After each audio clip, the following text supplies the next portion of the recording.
सबसे पहले बात करते हैं टोयोटा के हाइलक्स पिकअप ट्रक के बारे में।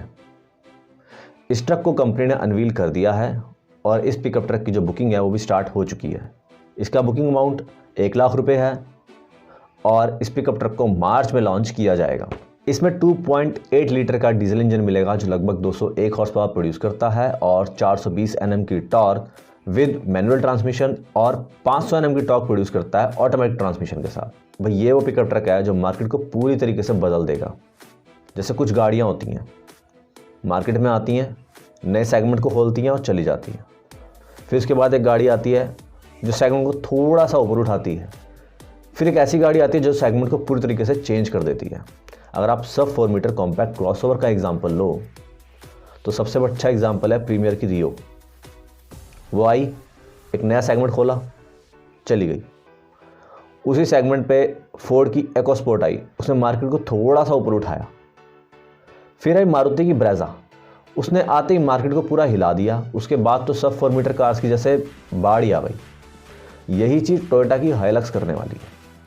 पहले टाटा की ज़ीनॉन आती थी, महिंद्रा की गेटअवे आती थी, लेकिन ये गाड़ियाँ चली गई, मार्केट में चल नहीं पाई। ज़ीनॉन भी थोड़ी बहुत चली, गेटअवे को भी इक्का दुक्का लोगों ने ख़रीदा, उसके बाद ये गाड़ियाँ चली गई। उसके बाद अब ये सुजुकी डी-मैक्स आई, इसने मार्केट को थोड़ा सा ऊपर उठाया।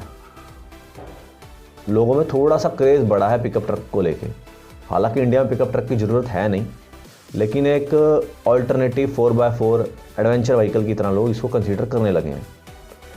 जैसे ही वे टोयोटा की हाइलक्स लॉन्च होगी ना, ये इस सेगमेंट में थोड़ी सी हीट और ज़्यादा जनरेट करेगी।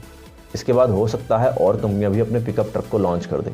MG भी लॉन्च कर सकती है, Hyundai का भी शायद ही आए, कुछ कह नहीं सकते, पर Hyundai का भी शायद आ सकता है। अगर ये सेगमेंट और ऊपर उठता है तो टाटा को भी अपने ज़ीनॉन को और महिंद्रा को अपनी गेटअवे को फिर से लॉन्च कर देना चाहिए, क्योंकि इनके कारण इन गाड़ियों में थोड़ा सा लोगों का ध्यान जाएगा। जो लोग इतनी महंगी नहीं खरीद सकते वो सस्ती खरीदेंगे। टाटा ज़ीनॉन 4x4 में आ सकती है, महिंद्रा गेटअवे तो वैसी 4x4 में आती है जो कि ऑस्ट्रेलिया में अपनी बेचते हैं। बाकी टाटा से याद आया कि टाटा की जितनी गाड़ियाँ उनका प्राइस भी बढ़ चुका है। हालांकि टियागो और टिगोर के CNG वेरिएंट में कोई भी प्राइस अपडेट नहीं हुआ, लेकिन अभी हाल ही में लॉन्च हुई टाटा पंच, उसका प्राइस भी हाइक हो गया। ये थोड़ा सा डिसअपॉइंटेड लगा मुझे, पंच का प्राइस इतनी जल्दी नहीं बढ़ना चाहिए था। बात करते हैं BMW X3 के बारे में। X3 का भी अपडेटेड वर्जन लॉन्च हो गया है। उसमें न्यू ग्रिल, न्यू बम्पर और एक बड़ा सा 12.3 इंच का टच स्क्रीन इंफोटेनमेंट सिस्टम मिलेगा। इस गाड़ी में कंपनी ने 2 लीटर का पेट्रोल इंजन दिया है जो लगभग 252 PS पावर प्रोड्यूस करता है। इस इंजन के साथ 8 स्पीड का ऑटोमेटिक ट्रांसमिशन मिल जाता है जो कि इसके ऑल व्हील ड्राइव सिस्टम को पावर ट्रांसफ़र करता है। वैसे कंपनी ने इस गाड़ी को 2 वेरिएंट्स में लॉन्च किया है, स्पोर्ट्स प्लस और M स्पोर्ट्स, और इसकी जो कीमत है वो 60 लाख रुपये से लेके 66 लाख रुपये तक है। और इन फ्यूचर हो सकता है इसे 2 लीटर का डीजल वेरिएंट भी लॉन्च हो जाए। हालांकि कंपनी इस पर भी सोच रही है, पर कब आएगा ये भी कंफर्म नहीं है। बात करते हैं यामाहा की EMF इलेक्ट्रिक स्कूटर के बारे में। इस स्कूटर को कंपनी ने ताइवान में लॉन्च कर दिया है और इसकी कीमत 2,60,000 रुपये है, जो कि इंडिया के हिसाब से तो बहुत ज़्यादा है। इतने महंगा स्कूटर तो इतनी जल्दी लॉन्च नहीं होना चाहिए। बाकी स्कूटर में सबसे इंटरेस्टिंग चीज़ जो मुझे लगी ना, वो है इसका स्वैपेबल बैटरी पैक। इसमें 21 किलो की बैटरी है जो कि स्वैपेबल है, यानी डिस्चार्ज हो गई, चार्जिंग स्टेशन पर जाओ, दूसरी बैटरी रखो और चले जाओ। ये टेक्नोलॉजी इंडिया में भी आनी चाहिए, लेकिन सबसे बड़ा हर्डल इसमें पता क्या है कि मान लो अगर आपके पास यामाहा का ही स्कूटर है तो उसमें उसी स्कूटर की ही बैटरी दूसरी लगेगी। सुजुकी का है तो सुजुकी की लगेगी, होंडा का है तो होंडा की लगेगी, मान लो बजाज का आता है तो बजाज की लगेगी, हीरो का है तो हीरो की ही लगेगी। ऐसा है। देखो जितनी भी इलेक्ट्रिक व्हीकल्स कंपनी है, बैटरी तो खुद बनाती नहीं। मेरे हिसाब से जैसे इंडिया में LP गैस का सिस्टम है, जैसे कि हम लिक्विफाइड पेट्रोलियम गैस कहते हैं या लोग गलत प्रोनाउंस करते हैं LPG गैस, हालांकि LP गैस होता है। तो जो सिस्टम वो है इंडिया में, इसी तरीके से बैटरी स्वैपेबल सिस्टम होना चाहिए। जिस तरह डोमेस्टिक सिलेंडर है वो सब एक जैसे होते हैं, किसी भी कंपनी के चूल्हे में लग जाएंगे क्योंकि सबका डिज़ाइन एक जैसा है। चाहे आप इंडियन का ले लो, HP का ले लो या BP का ले लो। इसी तरीके से ना जो बैटरी कंपनीज़ हैं, इनको अपनी बैटरीज का जो स्टैंडर्ड है ना एक जैसा रखना पड़ेगा। मान लो अगर पैनासोनिक जो है इलेक्ट्रिक व्हीकल्स के लिए बैटरी बनाते हैं तो उनकी बैटरी का डिज़ाइन सेम वैसे ही होना चाहिए जो सोनी का है, या फिर एक्साइड की जो बैटरी आती है उसके जैसा डिज़ाइन होना चाहिए। मतलब जितनी भी कंपनियां लिथियम आयन बैटरी बना रही है ना टू व्हीलर्स के लिए, उन सबका डिज़ाइन एक जैसा होना चाहिए। तो अब इलेक्ट्रिक व्हीकल मैन्युफैक्चरर्स जो हैं उनको देखना पड़ेगा, अगर वो कम रेंज का स्कूटर बनाना चाहते हैं तो अपने स्कूटर में एक बैटरी का स्पेस दो, ज़्यादा का बनाना चाहते हैं तो 2 बैटरी का स्पेस दो, और ज़्यादा बनाना चाहते हो 3 बैटरी का स्पेस दो। मतलब टू व्हीलर कोई भी हो, बैटरी उसमें किसी भी कंपनी की लग जाएगी। मान लो आपके पास एक्साइड की अपनी बैटरी ले रखी है, एक्साइड की चार्जिंग स्टेशन पर गए, दूसरी बैटरी लगा ली। आपको लगा यार एक्साइड की बैटरी से ना उतनी अच्छी रेंज नहीं आ रही, आपने उनकी बैटरी को वापस कर दिया और पैनासोनिक की ले ली। पैनासोनिक की अच्छी लगी आपको, उसकी चलाई, कुछ टाइम बाद लगा नहीं यार पैनासोनिक की ठीक नहीं है, उनकी बैटरी वापस कर दी। जैसे सिलेंडर का भी हम कर सकते हैं। मतलब कहने का ये है कि सभी इलेक्ट्रिक टू व्हीलर्स के लिए बैटरी का डिज़ाइन एक जैसा हो। चाहे आप स्कूटर का ले लो कि चलो सब स्कूटर का डिज़ाइन एक जैसा हो, बाइक का ले लो कि बाइक की सभी बैटरीज का डिज़ाइन एक जैसा हो। लेकिन अगर एक स्टैंडर्ड डिज़ाइन बैटरी का मेंटेन हो गया ना, तो लोगों का जो रेंज एनेक्सिटी है ना स्कूटर को लेके वो कम हो जाएगा, चार्जिंग की टेंशन खत्म हो जाएगी। जिस तरह आप जाते हो पेट्रोल भरवा लेते हो, वैसे ही गए स्कूटर पे, हाँ भाई चार्ज बैटरी ली, वो लगाई, डिस्चार्ज वाली दे दी। अब आपकी बैटरी कंडीशन कैसी भी हो, आपको हमेशा चार्ज बैटरी ही मिलेगी।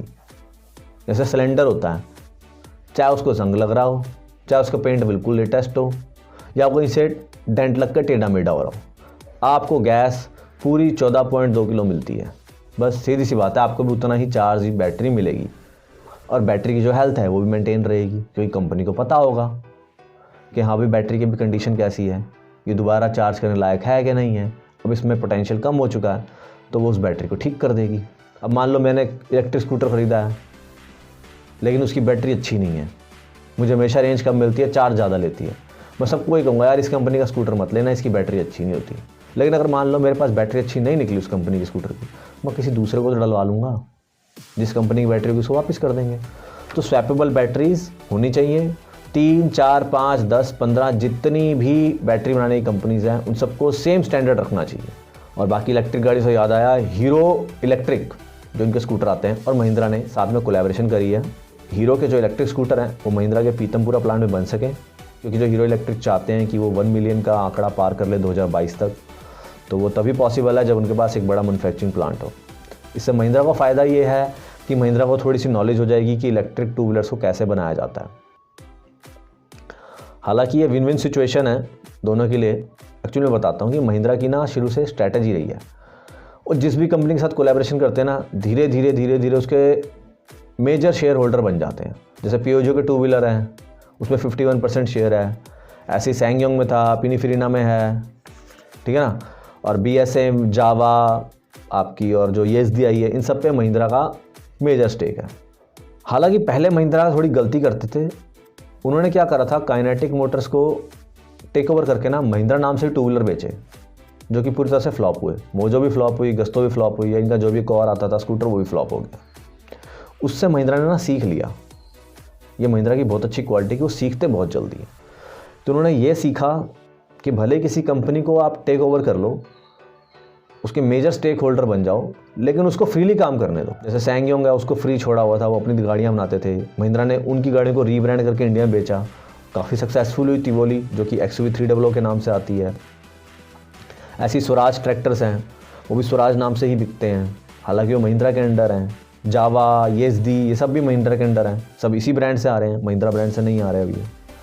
अब पिनीफिरिना है, वो फ्रीली काम कर रही है, उन्होंने इतनी अच्छी गाड़ी डिज़ाइन करी बतिस्ता, लेकिन कभी कभी बदमाशी भी कर देती है वो कंपनी। जब महिंद्रा कहती है हमारे लिए गाड़ी डिज़ाइन करो, तो मराजो जैसी गाड़ी डिज़ाइन करके देते हैं वो, फिर TUV जैसी गाड़ी डिज़ाइन करके दे देते हैं।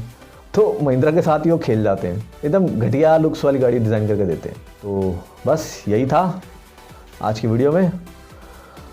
आई होप आपको वीडियो अच्छी लगी होगी, और आज चैनल को ज्वाइन करो, ज्वाइन करना बहुत ज़रूरी है, इसमें आप सबका ही फ़ायदा है और देश का फ़ायदा है, ठीक है। तो यही सब कुछ था आज की वीडियो में। वीडियो अच्छी लगी तो लाइक करें, चैनल को सब्सक्राइब और ज्वाइन ज़रूर करें। तो मिलते हैं किसी अगली वीडियो में, तब तक के लिए जय हिंद, जय भारत।